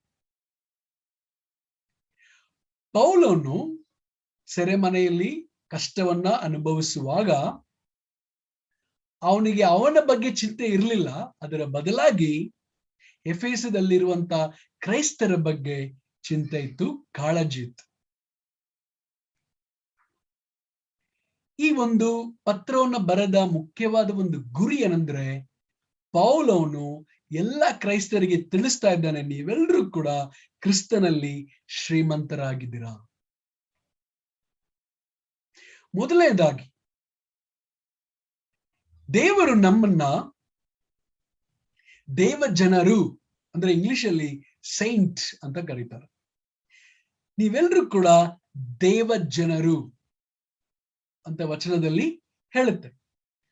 ಎಫೆಸದವರು 1ನೇ ಅಧ್ಯಾಯ 1ನೇ ವಚನ, ದೇವರ ಚಿತ್ತಾನುಸಾರವಾಗಿ ಕ್ರಿಸ್ತ ಯೇಸುವಿನ ಅಪೊಸ್ತಲನಾದ ಪೌಲನು ಎಫೆಸದಲ್ಲಿರುವ ದೇವ ಜನರಿಗೂ ಕ್ರಿಸ್ತ ಯೇಸುವಿನಲ್ಲಿ ನಂಬಿಕೆ ಇಟ್ಟುವವರಿಗೂ ಬರೆಯುವುದೇನೆಂದರೆ, ಅಂದ್ರೆ ಇಲ್ಲಿ ಹೇಳ್ತಾ ಇದೆ, ಎಫೆಸದಲ್ಲಿರುವ ಜನರನ್ನ ದೇವ ಜನರು, ಪರಿಶುದ್ಧವಾದ ಜನರು, ಸೇಂಟ್ಸ್ ಅಂತ ಇಲ್ಲಿ ಪೌಲ್ ಅಲ್ಲಿರುವಂತಹ ಎಲ್ಲ ಕ್ರೈಸ್ತರನ್ನ ಕರೀತಾ ಇದ್ದಾರೆ. ನಮಗೆ ನಮ್ಮನ್ನ ಯಾರಾದ್ರೂ ಪಾಪಿಗಳು ಅಂತ ಕರೆದ್ರೆ ಹೇಗಿರುತ್ತೆ, ಅಥವಾ ದೇವ ಜನರು ಅಂತ ಕರೆದ್ರೆ ಹೇಗಿರುತ್ತೆ? ಖಂಡಿತವಾಗ್ಲೂ ಇಲ್ಲಿ ಸುಮಾರು 9 ಕಡೆ ಕ್ರೈಸ್ತರನ್ನ ಪೌಲ್ ಅವರು ದೇವ ಜನರು ಅಂತ ಕರೀತಾರೆ. ಫಿಲಿಪ್ಪಿಯರು 1:1, 15ನೇ ವಚನ, 18ನೇ ವಚನ, 2ನೇ ಅಧ್ಯಾಯ 19ನೇ ವಚನ, 3ನೇ ಅಧ್ಯಾಯ 8ನೇ ವಚನ, 18ನೇ ವಚನ, 4ನೇ ಅಧ್ಯಾಯ 12ನೇ ವಚನ, 5ನೇ ಅಧ್ಯಾಯ 3ನೇ ವಚನ, 6ನೇ ಅಧ್ಯಾಯ 18ನೇ ವಚನ. ಇದೆಲ್ಲದರಲ್ಲೂ ಕೂಡ ಕ್ರೈಸ್ತರು ಶ್ರೀಮಂತರು ಅಂತ ಪೌಲ್ ಅವರು ಕರೀತಾ ಇದ್ದಾರೆ. ಇಲ್ಲಿ ಕ್ರೈಸ್ತರು ಜೀವಂತವಾಗಿದ್ದಾರೆ. ಅಂದ್ರೆ ಮುಂಚೆ ಅವರು ಸತ್ತೋಗಿದ್ರು, ಆದ್ರೆ ಇವಾಗ ಜೀವಂತವಾಗಿದ್ದಾರೆ ಯೇಸು ಕ್ರಿಸ್ತರಲ್ಲಿ. ಸತ್ತೋಗಿದ್ದಾಗ ಅವರು ಪಾಪಿಗಳಿಂದ ಕರೆಯಲ್ಪಟ್ರು, ಆದ್ರೆ ಏಸು ಕ್ರಿಸ್ತನಲ್ಲಿ ಬಂದಾಗ ಅವರು ದೇವ ಜನರಾಗಿ ಮಾರ್ಪಾಡಾದರು. ಇಲ್ಲಿ ದೇವ ಜನರು ಅಂತ ಕರೀತಾರೆ. ಇವರು ಎಂತಹ ಕೂಡ ಒಂದು ಅದ್ಭುತಗಳನ್ನು ಮಾಡಿಲ್ಲ, ಆದ್ರೆ ಸ್ವತಃ ತಮ್ಮ ಜೀವನವನ್ನ ಬದಲಾಯಿಸಿಕೊಂಡಿದ್ದಾರೆ ಏಸು ಕ್ರಿಸ್ತವ್ರನ್ನ ನಂಬಿ. ಅದಕ್ಕೋಸ್ಕರನೇ ಇವ್ರನ್ನ ದೇವ ಜನರು ಅಂತ ಕರೀತಾರೆ. ಅಂದ್ರೆ ದೇವ ಜನರು ಅಂದ್ರೆ ಯಾರನ್ನ ಕರೀತಾರೆ ಅಂದ್ರೆ, ಯಾರು ಏಸು ಕ್ರಿಸ್ತು ತನ್ನ ರಕ್ಷಕ ಅಂತ ನಂಬ್ತಾರೋ ಅಂತ ಜನರನ್ನ. ಅಂದ್ರೆ ಆ ಒಂದು ಜೀವಂತವಾಗಿ ಶಾರೀರಿಕವಾಗಿ ಜೀವಂತವಾಗಿರೋದು ಮಾತ್ರ ಅಲ್ಲ, ಆತ್ಮೀಯವಾಗಿ ಕೂಡ ಜೀವಂತವಾಗಿರೋದು. ಸೊ ಪರಿಶುದ್ಧವಾದ ಜನರು ಅಂದ್ರೆ ಯಾರಂದ್ರೆ ಅವರು ಪ್ರತ್ಯೇಕವಾಗಿ ಆರಿಸಲ್ಪಟ್ಟವರು, ಪ್ರತ್ಯೇಕವಾದ ಒಂದು ಕೆಲಸಕ್ಕೋಸ್ಕರ, ಪರಿಶುದ್ಧವಾದ ಕೆಲಸಕ್ಕೋಸ್ಕರ ಆರಿಸಲ್ಪಟ್ಟವರು ಅಂತ ಇಲ್ಲಿ ಅರ್ಥ ಇದೆ. ಯೇಸು ಕ್ರಿಸ್ತನಲ್ಲಿ ನಾವು ನಂಬಿಕೆ ಇಟ್ಟಾಗ ನಾವು ಪ್ರಪಂಚದಿಂದ ತೆಗೆಯಲ್ಪಟ್ಟು ಅವರ ಕುಟುಂಬದಲ್ಲಿ ಒಂದಾಗಿದ್ದೀವಿ. ಒಂದಾಗಿ ನಾವು ದೇವ ಜನರು ಎಂದು ಪರಿಗಣಿಸಲ್ಪಡ್ತೇವೆ. ನಾವು ಪಾಪಿಗಳಾಗಿದ್ವಿ, ಆದ್ರೆ ಇವಾಗ ನಾವು ದೇವ ಜನರಾಗಿದ್ದೀವಿ. ಪೌಲವರು ಇವಾಗ ಅವರು ಇಲ್ಲಿದ್ರೆ ನಮ್ಮನ್ನೆಲ್ಲರನ್ನು ಕೂಡ ದೇವ ಜನರು ಅಂತಾನೆ ಕರೀತಾರೆ. ಎಫೆಸದವರು 1ನೇ ಅಧ್ಯಾಯ 3ರಿಂದ 14ರಲ್ಲಿ ನಾವು ಎಷ್ಟೊಂದು ಶ್ರೀಮಂತರಾಗಿದ್ದೀವಿ ಅಂತ ವಚನದಲ್ಲಿ ಹೇಳುತ್ತೆ. ಈ ಒಂದು 3ರಿಂದ 14 ಇದು ನೋಡುವಾಗ ಒಂದು ಗ್ರೀಕ್ ಒಂದು ಭಾಷೆಯಲ್ಲಿ ಒಂದೇ ಒಂದು ವಾಕ್ಯವಾಗಿ ಇದೆ ಅಂತ ನಾವಿಲ್ಲಿ ನೋಡ್ತೇವೆ. ಇಲ್ಲಿ 3 ಭಾಗಗಳಾಗಿ ವಿಂಗಡಣೆ ಆಗಿದೆ. ಅಂದರೆ ತಂದೆಯಾದ ದೇವರು, ಮಗನಾದ ದೇವರು ಮತ್ತು ಪರಿಶುದ್ಧನಾದ ದೇವರು ಹೇಗೆ ಮಹಿಮೆ ಹೊಂದಿದ್ದಾರೆ ಅಂತ. ಪೌಲರು ಇಲ್ಲಿರುವಂತ ಕ್ರೈಸ್ತರನ್ನ ಶ್ರೀಮಂತರು ಅನ್ನೋದಕ್ಕೆ ಶ್ರೀಮಂತರು ಅಂತ ಕರೆಯೋದಕ್ಕೆ ಕಾರಣ ಇದೆ. ಏನ್ ಕಾರಣ ಅಂತ ನೋಡುವಾಗ ಅಲ್ಲಿನ ಆ ಒಂದು ಪಟ್ಟಣ ಎಫೆಸಸ್ ಅನ್ನೋ ಒಂದು ಪಟ್ಟಣ ಬಹಳ ಅಭಿವೃದ್ಧಿ ಆಗಿತ್ತು, ದೊಡ್ಡ ಬ್ಯಾಂಕ್ ಅಲ್ಲಿತ್ತು. ಅಲ್ಲಿ ಡಯಾನ ಒಂದು ದೇವಸ್ಥಾನ ಅಲ್ಲಿ ಇತ್ತು. ಅಲ್ಲಿ ವಿಗ್ರಹ ಆರಾಧನೆಗಳನ್ನ ಮಾಡ್ತಾ ಇದ್ರು. ಬಹಳ ಶ್ರೀಮಂತರು ಮತ್ತು ಬಹಳ ಐಶ್ವರ್ಯ ಆ ಒಂದು ಪಟ್ಟಣದಲ್ಲಿತ್ತು. ಅಂದ್ರೆ ಅದ್ಭುತವಾದ ಅನೇಕ ವಿಚಿತ್ರ ಚಿತ್ರಣಗಳು, ಆರ್ಟ್ಸ್ ಕುಶಲ ಚಿತ್ರಗಳು ಅಲ್ಲಿ ಇತ್ತು. ಅದು ಬಹಳ ಪ್ರಸಿದ್ಧಿಯಾಗಿತ್ತು. ನಾವು ದೇವರ ರಾಜ್ಯದಲ್ಲಿ ಬಂದಾಗ, ನಾವು ದೇವರ ಕುಟುಂಬದಲ್ಲಿ ನಾವು ಮತ್ತೊಮ್ಮೆ ಹುಟ್ಟಿದಾಗ ನಾವು ಶ್ರೀಮಂತರಾಗಿದ್ದೀವಿ. ಅಂದ್ರೆ ಶ್ರೀಮಂತರಾಗಿ ಹುಟ್ಟಿದ್ದೀವಿ. ನಾವು ಯೇಸು ಕ್ರಿಸ್ತರಲ್ಲಿ ಶ್ರೀಮಂತರಾಗಿದ್ದೀವಿ. ಅಂದ್ರೆ ದೇವರ ಒಂದು ಕೃಪೆ, ಕರುಣೆ ಮತ್ತು ಹುಡುಕಲಾರದಂತಹ ಆ ಒಂದು ಯೇಸು ಕ್ರಿಸ್ತುವಿನ ಐಶ್ವರ್ಯ ನಮ್ಮಲ್ಲಿದೆ ಅಂತ ವಚನದಲ್ಲಿ ಹೇಳುತ್ತೆ. ಯೇಸು ಕ್ರಿಸ್ತುವಿನಲ್ಲಿ ಇವತ್ತು ನಾವು ಶ್ರೀಮಂತರಾಗಿದ್ದೀವಿ. ಕ್ರೈಸ್ತನಾಗಿ ಜೀವನ ಮಾಡಲಿಕ್ಕೆ ನಮಗೆ ಬೇಕಾಗಿರುವಂತಹ ಎಲ್ಲವನ್ನು ಕೂಡ, ಆತ್ಮೀಯವಾದ ಆಶೀರ್ವಾದಗಳನ್ನು ತಂದೆಯಾದ ದೇವರು ಇವತ್ತು ನಮಗೆ ಕೊಟ್ಟಿದ್ದಾರೆ. ನಾವು ತೃಪ್ತಿಯನ್ನ ಪಡಲಿಕ್ಕೆ,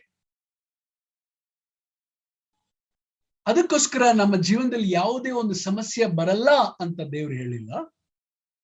ಖಂಡಿತವಾಗ್ಲೂ ಅನೇಕ ಸವಾಲುಗಳು ನಾವು ಎದುರಿಸಬೇಕಾಗುತ್ತೆ ಕ್ರೈಸ್ತರಾಗಿ. ಆದ್ರೆ ನಾವೆಲ್ಲರೂ ಕೂಡ ಯೇಸು ಕ್ರಿಸ್ತುವಿನಲ್ಲಿ ಶ್ರೀಮಂತರಾಗಿದ್ದೀವಿ.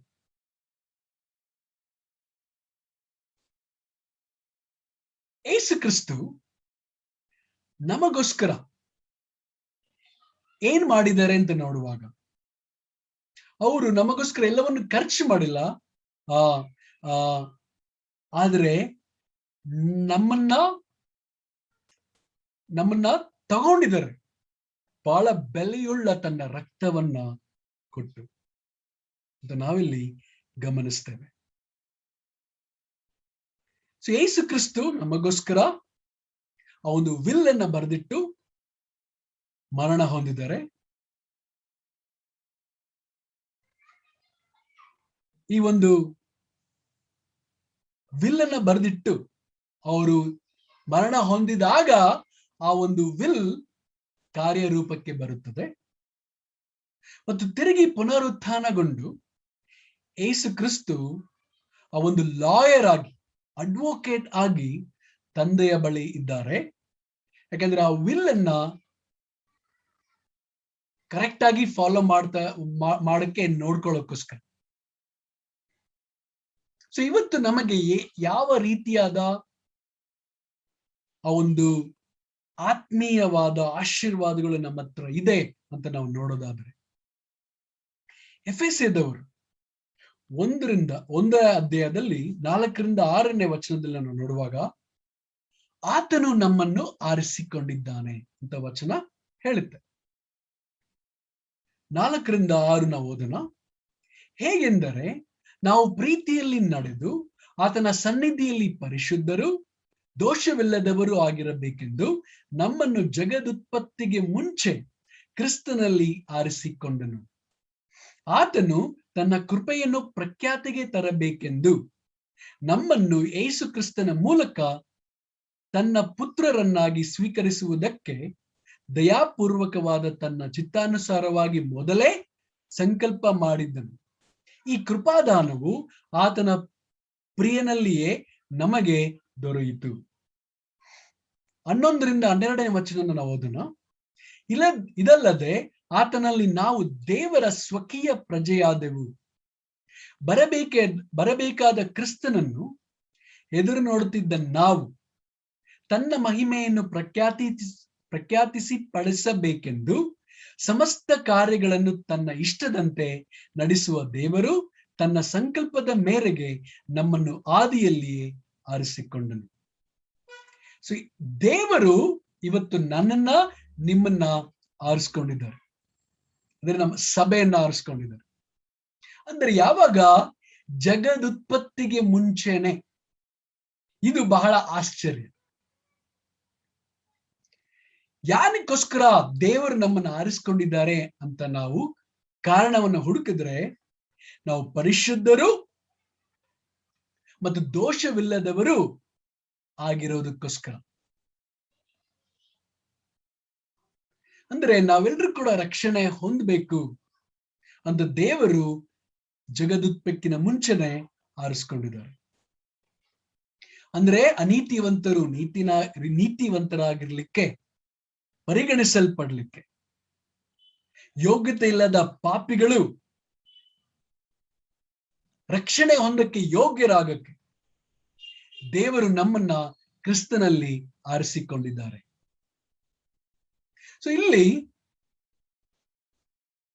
ನಾವು ಗಮನಿಸೋದಾದ್ರೆ ದೇವರು ನಮ್ಮನ್ನ ಆರಿಸ್ಕೊಂಡಿದ್ದಾರೆ. ಇದಕ್ಕೆ ಖಂಡಿತವಾಗ್ಲೂ ಡೌಟೇ ಇಲ್ಲ, ಯಾವುದೇ ಸಂದೇಹವೇ ಇಲ್ಲ.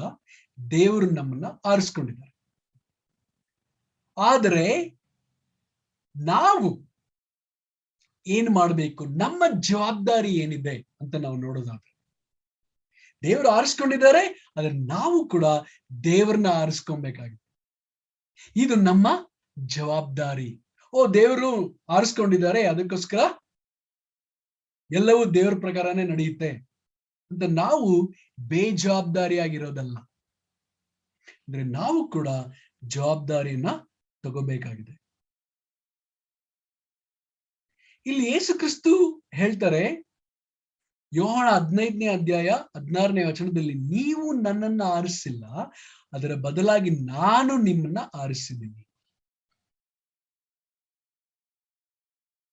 ಅಂದ್ರೆ ಲೂಕ 19ನೇ ಅಧ್ಯಾಯ 10ನೇ ವಚನದಲ್ಲಿ, ಪಾಪಿಗಳನ್ನ ಹುಡುಕಿ ರಕ್ಷಣೆ ಮಾಡ್ಲಿಕ್ಕೆ ಇಲ್ಲಿ ಯೇಸು ಕ್ರಿಸ್ತು ಈ ಭೂಲೋಕಕ್ಕೆ ಬಂದಿದ್ದಾರೆ ಅಂತ ವಚನ ಹೇಳುತ್ತೆ.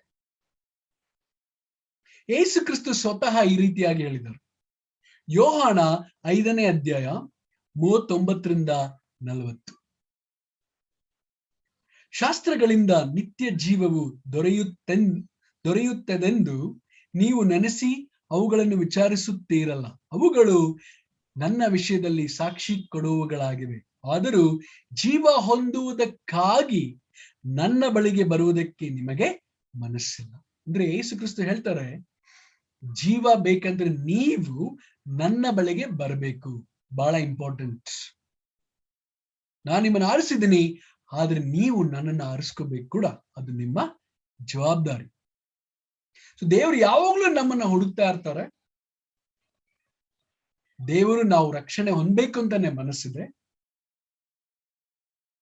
ಆದ್ರೆ ನಮ್ಮ ಒಂದು ಜವಾಬ್ದಾರಿ ಕೂಡ ಇದೆ, ನಾವು ಅವರ ಹಾದಿಯಲ್ಲಿ ನಡೆಯೋದಕ್ಕೆ. ಯಾರು ಕೂಡ ತಮ್ಮ ಪಾಪಗಳಿಂದ ಬದಲಾವಣೆ ಆಗಿ ರಕ್ಷಣೆಯನ್ನ ಹೊಂದಬಹುದು, ಯೇಸು ಕ್ರಿಸ್ತುವಿನ ಒಡೆಯನಾಗಿ ಮಾಡ್ಕೋಬಹುದು. ಸೊ ಯಾರಾದ್ರೂ ಒಬ್ರು ತನ್ನ ಆತ್ಮ ಕಳೆದು ಹೋದ್ರೆ ಅದಕ್ಕೆ ದೇವರು ಜವಾಬ್ದಾರರಲ್ಲ, ಸ್ವತಃ ತಾವೇ ಜವಾಬ್ದಾರಿ. ಯಾಕಂದ್ರೆ ಅವರು ಕೂಡ ದೇವರನ್ನ ಆರಿಸ್ಕೋಬೇಕಾಗಿದೆ.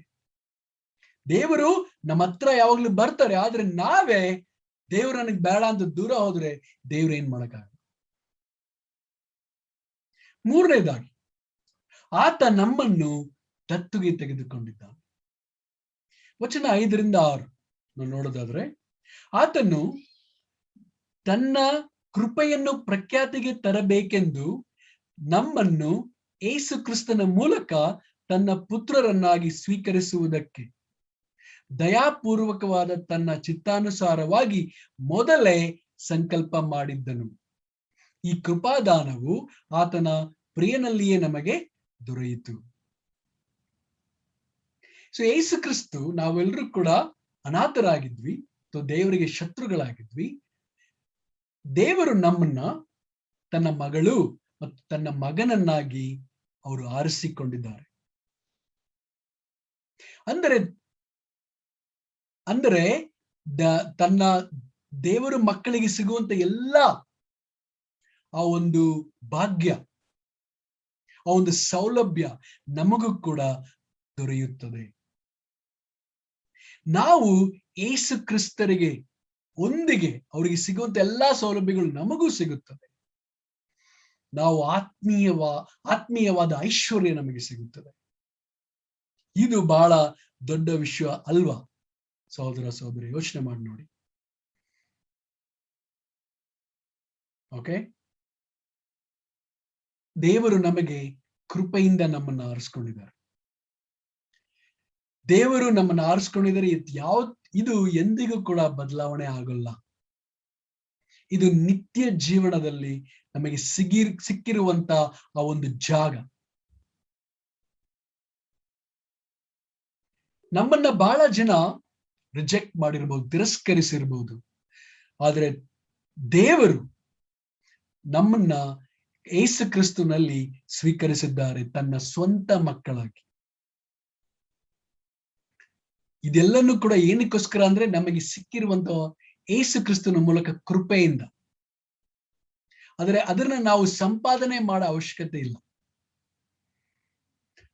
ಇವಾಗ ನಾವು ನೋಡೋಣ ಯೇಸು ಕ್ರಿಸ್ತನ ಮೂಲಕ ನಮಗೆ ಏನೆಲ್ಲ ಆಶೀರ್ವಾದಗಳು ಸಿಕ್ಕಿದೆ ಅಂತ. 4ನೇದಾಗಿ, ಆತನು ನಮ್ಮನ್ನು ವಿಮೋಚಿಸಿದ್ದಾನೆ. ಇಂಗ್ಲಿಷಲ್ಲಿ ರಿಡಂಪ್ಷನ್ ಅಂತ ಕರೀತಾರೆ. ಈತನು ನಮಗೋಸ್ಕರ ತನ್ನ ರಕ್ತವನ್ನು ಸುರಿಸಿದ್ದರಿಂದ ನಮ್ಮ ಅಪರಾಧಗಳು ಪರಿಹಾರವಾಗಿ ನಮಗೆ ಬಿಡುಗಡೆಯಾಯಿತು. ಇದು ದೇವರ ಕೃಪಾತಿಶಯವೇ. ಆತನು ರಹಸ್ಯವಾದ ತನ್ನ ಸಂಕಲ್ಪವನ್ನು ನಮಗೆ ತಿಳಿಯಪಡಿಸುವುದರ ಮೂಲಕ ವಿಶೇಷವಾದ ಜ್ಞಾನವನ್ನು, ಬುದ್ಧಿಯನ್ನು ಕೊಟ್ಟು ಆ ಕೃಪೆಯನ್ನು ಇನ್ನೂ ಹೆಚ್ಚಾಗಿ ನಮಗೆ ತೋರಿಸಿದ್ದಾನೆ. ಸೊ ಇಲ್ಲಿ ವಿಮೋಚನೆ ಮಾಡೋದಂದ್ರೆ ಅಂದ್ರೆ ರೋಮನ್ ಆ ಒಂದು ಚಕ್ರಾಧಿಪತ್ಯದಲ್ಲಿ ಸುಮಾರು 6 ಕೋಟಿ ಜನ ಇಲ್ಲಿ ಗುಲಾಮರಾಗಿದ್ರು ಅಂತ ನಾವಿಲ್ಲಿ ನೋಡ್ತೇವೆ. ಅಂದ್ರೆ ಮನುಷ್ಯರನ್ನ ಕೊಂಡ್ಕೊಂಡು ಮಾರ್ತಿದ್ರು.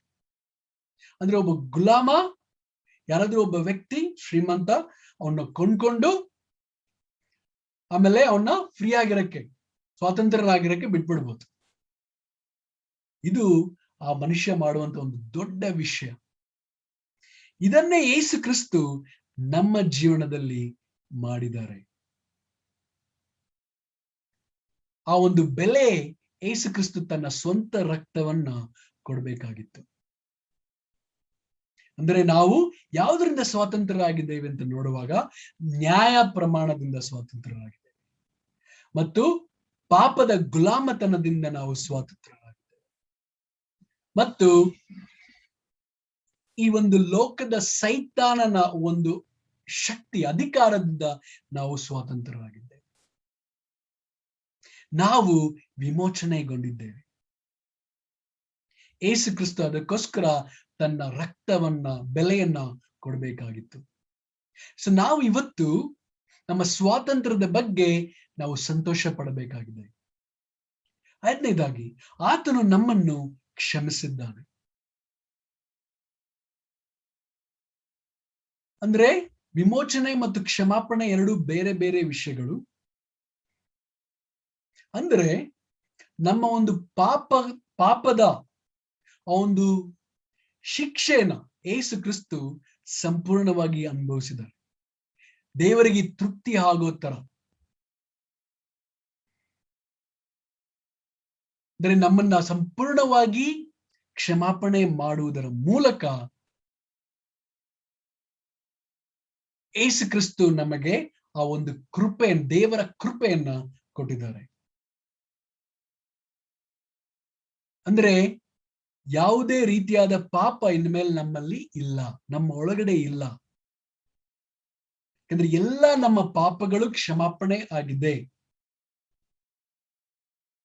ಯಾವುದೇ ಒಂದು ದೂಷಣೆ ನಮ್ಮ ಮೇಲೆ ಇಲ್ಲ. ಆ ಒಂದು ಪಾಪ ನಮ್ಮನ್ನೆಲ್ಲರನ್ನು ಕೂಡ ಬಡವರನ್ನಾಗಿ ಮಾಡಿತು. ಆದ್ರೆ ಯೇಸು ಕ್ರಿಸ್ತುವಿನ ಒಂದು ಕ್ಷಮಾಪಣೆ ನಮ್ಮನ್ನ ಶ್ರೀಮಂತರನ್ನಾಗಿ ಮಾಡಿದೆ, ನಮ್ಮನ್ನ ಸ್ವಾತಂತ್ರ್ಯರನ್ನಾಗಿ ಮಾಡಿದೆ. 6ನೇದಾಗಿ, ಆತನು ನಮಗೆ ದೇವರ ಚಿತ್ತವನ್ನು ಬಹಿರಂಗಪಡಿಸಿದ್ದಾನೆ.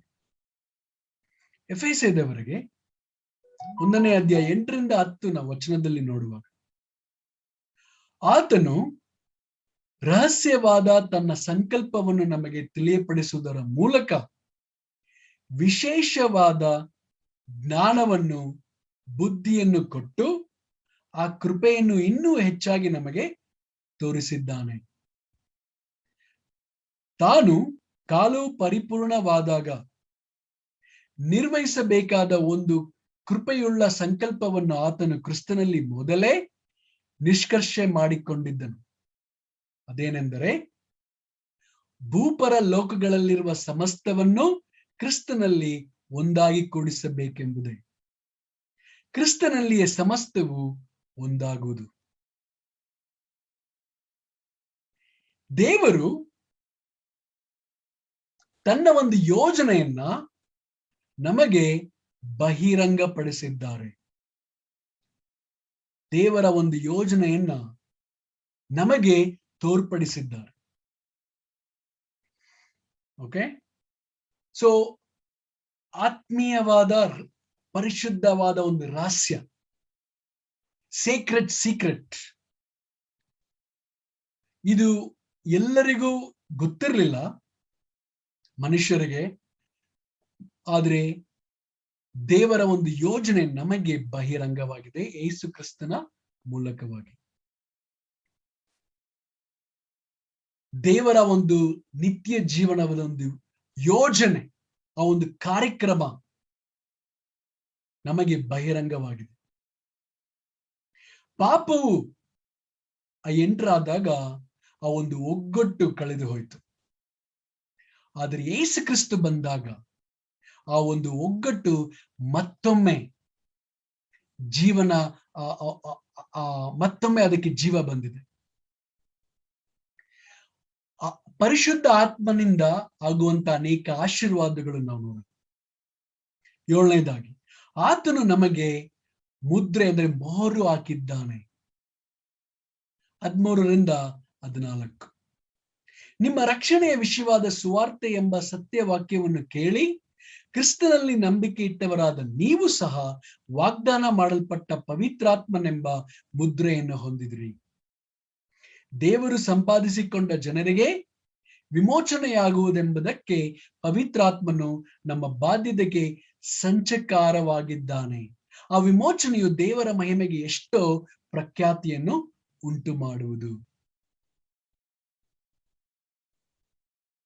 ಸೊ ಇಲ್ಲಿ ಪವಿತ್ರಾತ್ಮ, ದೇವರು ನಮಗೆ ಆ ಒಂದು ಮುದ್ರೆ, ಒಂದು ಮೊಹರವನ್ನು ಹಾಕಿದ್ದಾರೆ.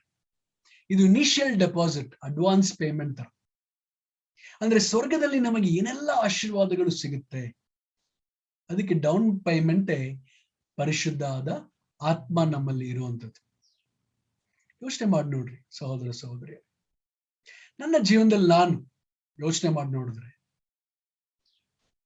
28 ವರ್ಷಗಳ ಹಿಂದೆ ನಾನು ಹೇಗಿದ್ದೆ, ನನ್ನ ಜೀವನ ಹೇಗಿತ್ತು, ನನ್ನ ಜೀವನದ ಶೈಲಿ ಹೇಗಿತ್ತು, ನಾನು ಏನು ಕೆಲವು ಗುರಿಗಳನ್ನ ಇಟ್ಕೊಂಡಿದ್ದೆ, ನನ್ನ ನಡವಳಿಕೆಗಳು ಹೇಗಿತ್ತು ಅಂತ ಗಮನಿಸಿದ್ರೆ ಖಂಡಿತವಾಗ್ಲು ಯಾವುದೇ ಒಂದು ಗುರಿ ಇಲ್ಲ,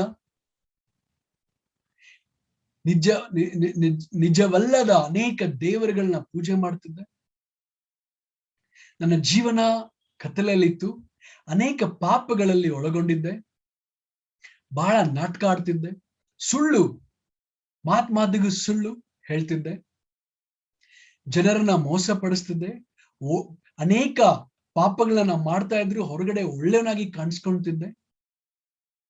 ಆದ್ರೆ ಖಂಡಿತವಾಗ್ಲು ದೇವರು ಯೇಸು ಕ್ರಿಸ್ತನ ಮೂಲಕ ಇವತ್ತು ಅಂದ್ರೆ 28 ವರ್ಷದಿಂದ ಅವಾಗ ನನ್ನನ್ನು ಆರಿಸ್ಕೊಂಡು ನನ್ನ ಜೀವನವನ್ನ ಬದಲಾಯಿಸಿ ಮತ್ತು ಅವರಿಗೋಸ್ಕರ ಜೀವನ ಮಾಡ್ಲಿಕ್ಕೆ ಮತ್ತು ಅವರಿಗೋಸ್ಕರ ಸಾಕ್ಷಿಯಾಗಿ ಬಾಳ್ಲಿಕ್ಕೆ ನನ್ನನ್ನು ಉಪಯೋಗಿಸ್ಕೊಂಡಿದ್ದಾರೆ ಅಂತ ನಾನು ತಿಳ್ಕೊಳ್ಳುವಾಗ ನನಗೆ ನಿಜವಾಗ್ಲೂ ಸಂತೋಷ ಬರುತ್ತೆ. ಬರೀ ನಾನ್ ಮಾತ್ರ ಅಲ್ಲ, ನನ್ನ ಮೂಲಕ ನನ್ನ ತಂದೆ ತಾಯಿಗಳು, ನನ್ನ ಅಕ್ಕ ಮತ್ತು ಕೆಲವು ಸಂಬಂಧಿಕರು ಕೂಡ ಯೇಸು ಕ್ರಿಸ್ತನಲ್ಲಿ ಬಂದಿದ್ದಾರೆ. ನನಗೆ ಸಿಕ್ಕಿರುವಂತ ಅನೇಕ ಆಶೀರ್ವಾದಗಳು ಖಂಡಿತವಾಗ್ಲೂ ದೇವರು ಕೊಟ್ಟಿರುತ್ತೆ. ಇವತ್ತು ನಾನು ಈ ಸ್ಥಿತಿಯಲ್ಲಿ ಸಂತೋಷವಾಗಿರ್ಲಿಕ್ಕೆ ಕಾರಣ ದೇವರು ಕೊಟ್ಟಿರುವಂತ ಅನೇಕ ಆಶೀರ್ವಾದಗಳು. ನಮ್ಮೆಲ್ಲರಿಗೂ ಕೂಡ ಇವತ್ತು ಪರಿಶುದ್ಧವಾದ ಒಂದು ಆತ್ಮ ನಮ್ಮ ಒಳಗಡೆ ಇದ್ದಾರೆ, ನಮ್ಮೊಂದಿಗೆ ಇದ್ದಾರೆ. ಇದು ದೇವರು ನಮಗೆ ಕೊಟ್ಟಿರುವಂತ ಒಂದು ಡೌನ್ ಪೇಮೆಂಟ್, ಅಡ್ವಾನ್ಸ್ ಪೇಮೆಂಟ್. ನಂತರ ನಾವು ಸ್ವರ್ಗಕ್ಕೆ ಹೋದಾಗ ಮೇ ಬಿ ಈ ಒಂದು ಆಶೀರ್ವಾದಗಳು, ಹೆಚ್ಚು ಆಶೀರ್ವಾದಗಳನ್ನ ನಾವು ಗಮನಿಸ್ತೇವೆ. ನಮಗೆ ಬಹಳ ಆಶೀರ್ವಾದ ಆಗುತ್ತೆ ಖಂಡಿತವಾಗ್ಲು. ಆ ರೀತಿಯಾದ ಆಶೀರ್ವಾದಗಳು ದೇವರು ನಮಗೆ ಕೊಡ್ತಾರೆ. ನಮಗೆ ಮುದ್ರೆ ಹಾಕಿದ್ದಾರೆ ಅಂದ್ರೆ ಇದು ಅಫಿಷಿಯಲ್ ಒಂದು ಸೀಲ್ ಆಗಿದೆ. ಜನ, ಯಾಕಂದ್ರೆ ಇದು ಸೀಲ್ಗೆ ಅದಕ್ಕೆ ಆದ ಒಂದು ಪ್ರತ್ಯೇಕವಾದ ಒಂದು ಗೌರವ ಇದೆ, ಬೆಲೆ ಇದೆ. ಈ ಒಂದು ಬೆಲೆನ ದೇವರು ನಮಗೆ ಈಗಾಗಲೇ ಕೊಟ್ಟಿದ್ದಾರೆ. 8ನೇದಾಗಿ ಅವರು ನಮ್ಮ ಉತ್ತರಾಧಿಕಾರಿಯನ್ನು ಖಾತರಿಪಡಿಸಿದ್ದಾರೆ, ಗ್ಯಾರಂಟಿ. ಅಂದ್ರೆ ಖಂಡಿತವಾಗ್ಲೂ ನಮಗೆ ಸ್ವರ್ಗ ಸಿಗುತ್ತೆ, ಅಲ್ಲಿರುವಂತ ಅನೇಕ ಆಶೀರ್ವಾದಗಳು ಸಿಗುತ್ತೆ ಅನ್ನೋದಕ್ಕೆ ಗ್ಯಾರಂಟಿ ಏನ್ ಗೊತ್ತಾ? ಡೌನ್ ಪೇಮೆಂಟ್, ಅಡ್ವಾನ್ಸ್ ಪೇಮೆಂಟ್, ಪರಿಶುದ್ಧಾತ್ಮ. ದೇವರು ಈಗಾಗಲೇ ಗ್ಯಾರಂಟಿ ಕೊಟ್ಟಿದ್ದಾರೆ. ಖಂಡಿತವಾಗ್ಲೂ ನಮಗೆ ಒಂದು ಉತ್ತರಾಧಿಕಾರ ಸ್ವರ್ಗದಲ್ಲಿ ಯೇಸು ಕ್ರಿಸ್ತನೊಂದಿಗೆ ಇರುವಂತಹ ಒಂದು ಭಾಗ್ಯ ದೇವರು ನಮಗೆ ಕೊಡ್ತಾರೆ ಅನ್ನೋದಕ್ಕೆ ಒಂದು ಗ್ಯಾರಂಟಿಯಾಗಿ ನಮಗೆ ಇವತ್ತು ಪರಿಶುದ್ಧ ಆತ್ಮವನ್ನ ಕೊಟ್ಟಿದ್ದಾರೆ. ಬೇರೆ ಏನ್ ನಮಗೆ ಮಾಡಕ್ ಸಾಧ್ಯ ದೇವರು? ಸಹೋದರ ಸಹೋದರಿಯರು, ಇವತ್ತು ನಮಗೆ ಎಷ್ಟೊಂದು ಆಶ್ಚರ್ಯಕರವಾದ, ಅದ್ಭುತವಾದ ಒಂದು ಆತ್ಮೀಯವಾದ ಆಶೀರ್ವಾದಗಳು ದೇವರು ನಮಗೆ ಕೊಟ್ಟಿದ್ದಾರೆ ಅಲ್ವಾ? ತಂದೆಯಾದ ದೇವರ ಮೂಲಕ, ಯೇಸು ಕ್ರಿಸ್ತನ ಮೂಲಕ ಮತ್ತು ಪರಿಶುದ್ಧ ಆತ್ಮನ ಮೂಲಕ ನಮಗೆ ಕೊಟ್ಟಿರುವಂತ ಆತ್ಮೀಯವಾದ ಆಶೀರ್ವಾದಗಳು ಎಷ್ಟೊಂದಿದೆ. ನಾವು ಆ ಗರ್ಭ ಶ್ರೀಮಂತರಾಗಿದ್ದೀವಿ ಯೇಸು ಕ್ರಿಸ್ತರಲ್ಲಿ. ಸೊ ಇವತ್ತು ನಾವು ಪಾಪಿಗಳಲ್ಲ, ಅದರ ಬದಲಾಗಿ ದೇವ ಜನರು. ಜಗದುತ್ಪತ್ತಿಗೆ ಮುಂಚೆನೆ ದೇವರು ನಮ್ಮನ್ನ ಆರಿಸ್ಕೊಂಡಿದ್ದಾರೆ. ನಾವು ಅನಾಥರಲ್ಲ, ಬದಲಾಗಿ ದೇವರ ಸ್ವಂತ ಮಕ್ಕಳು. ನಮಗೋಸ್ಕರ ಯೇಸು ಕ್ರಿಸ್ತು ತನ್ನ ರಕ್ತ ಬೆಲೆಯನ್ನ ಕೊಟ್ಟಿದ್ದಾರೆ. ನಾವು ಬಹಳ ಬೆಲೆಯುಳ್ಳವರು, ಶ್ರೇಷ್ಠರು. ದೇವರ ಕೃಪೆ ನಮ್ಮ ಎಲ್ಲರ ಮೇಲೆ ಚೆಲ್ಲಿದೆ. ದೇವರು ನಮ್ಮನ್ನ ಕ್ಷಮಿಸಿದ್ದಾರೆ. ಇವತ್ತು ನಮಗೆ ಸ್ವರ್ಗದ ಎಲ್ಲಾ ರಹಸ್ಯಗಳು ತಿಳಿದಿದೆ. ದೇವರು ನಮಗೆ ಬಹಿರಂಗಪಡಿಸಿದ್ದಾರೆ. ಇವತ್ತು ನಾವು ಪವಿತ್ರಾತ್ಮನಿಂದ ಮುದ್ರಿಸಲ್ಪಟ್ಟಿದ್ದೀವಿ. ಈ ಮುದ್ರೆ ನಮಗೆ ತೋರಿಸುತ್ತದೆ ನಾವು ಕ್ರಿಸ್ತನಿಗೆ ಸೇರಿಕೊಂಡಿದ್ದೇವೆ. ನಾವು ಕ್ರಿಸ್ತನ ಸ್ವತ್ತು ಅಂತ ತೋರಿಸ್ಕೊಡುತ್ತೆ. ನಮಗೆ ಅನೇಕ ಆಶೀರ್ವಾದಗಳು ಸಿಗುತ್ತೆ ಅಂತ ಒಂದು ಗ್ಯಾರಂಟಿ ನಮಗೆ ಕೊಟ್ಟಿದೆ. ಯೇಸು ಕ್ರಿಸ್ತು ಬರೋವರೆಗೂ, ಖಂಡಿತ ಯೇಸು ಕ್ರಿಸ್ತು ಬರ್ತಾರೆ, ಆದ್ರೆ ಬರೋವರೆಗೂ ನಾವೆಲ್ಲರೂ ಕೂಡ ದೇವರ ಒಂದು ಮಹಿಮೆಗೋಸ್ಕರ ಜೀವನ ಮಾಡೋಣ. ಧೈರ್ಯವಾಗಿ, ಸಂತೋಷವಾಗಿ ನಾವು ಜೀವನ ಮಾಡೋಣ. ಯಾವುದೇ ಒಂದು ವಿಷಯಗಳು ನಮಗೆ ಅಡಚಣೆ ಆಗಿರಬಾರದು ದೇವರಿಗೆ ಸೇವೆ ಮಾಡಲಿಕ್ಕೆ.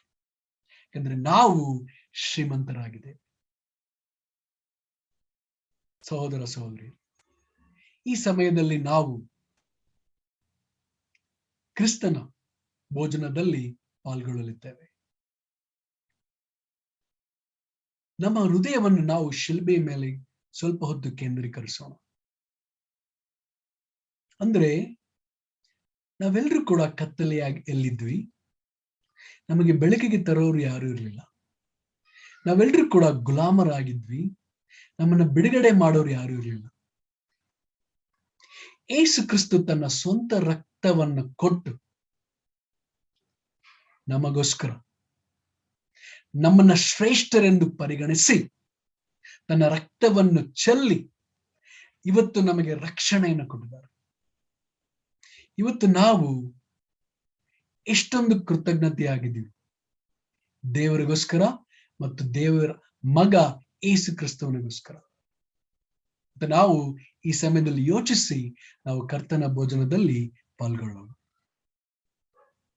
ರೊಟ್ಟಿಗಾಗಿ ಪ್ರಾರ್ಥಿಸೋಣ. ಪ್ರೀತಿಯ ದೇವರೇ, ಈ ಸಮಯವನ್ನು ಕೊಟ್ಟಿದ್ದಕ್ಕಾಗಿ ನಿನಗೆ ಬಹಳ ಸ್ತೋತ್ರ, ಧನ್ಯವಾದಗಳನ್ನ ಹೇಳ್ತೇವೆ ದೇವರೇ. ದೇವರೇ, ನೀವು ನಮ್ಮನ್ನ ತಾಯಿಯ ಗರ್ಭದಿಂದ ಹಿಡಿದು ಇಲ್ಲಿವರೆಗೂ ನಡೆಸ್ತಾ ಬಂದಿದ್ದೀರಾ, ನಡೆಸ್ತಾ ಇನ್ಮೇಲೂ ಕೂಡ ನಡೆಸ್ತೀರಾ. ನಿಮ್ಮ ಎಲ್ಲ ರಹಸ್ಯಗಳನ್ನ ನಮಗೆ ಬಹಿರಂಗಪಡಿಸಿದರು. ಅದಕ್ಕಾಗಿ ನಿನಗೆ ಸ್ತೋತ್ರ ದೇವರೇ. ನಮ್ಮ ಎಲ್ಲಾ ಪಾಪಗಳನ್ನ ನೀವು ಕ್ಷಮಿಸಿದಿರ, ಅದಕ್ಕಾಗಿ ನಿನಗೆ ಸ್ತೋತ್ರ. ಯಾರು ಕೂಡ ಏನು ಕೂಡ ನಮ್ಮ ಮೇಲೆ ದೂಷಣೆ ಮಾಡಕ್ಕಾಗ. ನಮ್ಮ ಎಲ್ಲಾ ಪಾಪಗಳು ಖಂಡಿತವಾಗಲು ಆ ಒಂದು ಮಂಜಾಗಿ ಹೋಗಿದೆ ದೇವರೇ, ಯಾರಿಗೂ ಕಾಣಿಸ್ತಾ ಇಲ್ಲ. ಯಾಕಂದ್ರೆ ಯೇಸು ಕ್ರಿಸ್ತನ ರಕ್ತ ನಮ್ಮನ್ನ ಪರಿಶುದ್ಧವಾಗಿ ಮಾಡಿದೆ. ಇದನ್ನ ನಾವು ಅರ್ಥ ಮಾಡಿಕೊಂಡು ಯೇಸು ಕ್ರಿಸ್ತನ ಹೆಜ್ಜೆ ಜಾಡಿಯಲ್ಲಿ ನಡಿಲಿಕ್ಕೆ ನಮ್ಗೆ ಸಹಾಯ, ನಿನಗೆ ಮಹಿಮೆ ಬರುವಂತ ಜೀವನವನ್ನ ಮಾಡ್ಲಿಕ್ಕೆ ನಮ್ಗೆ ಸಹಾಯ.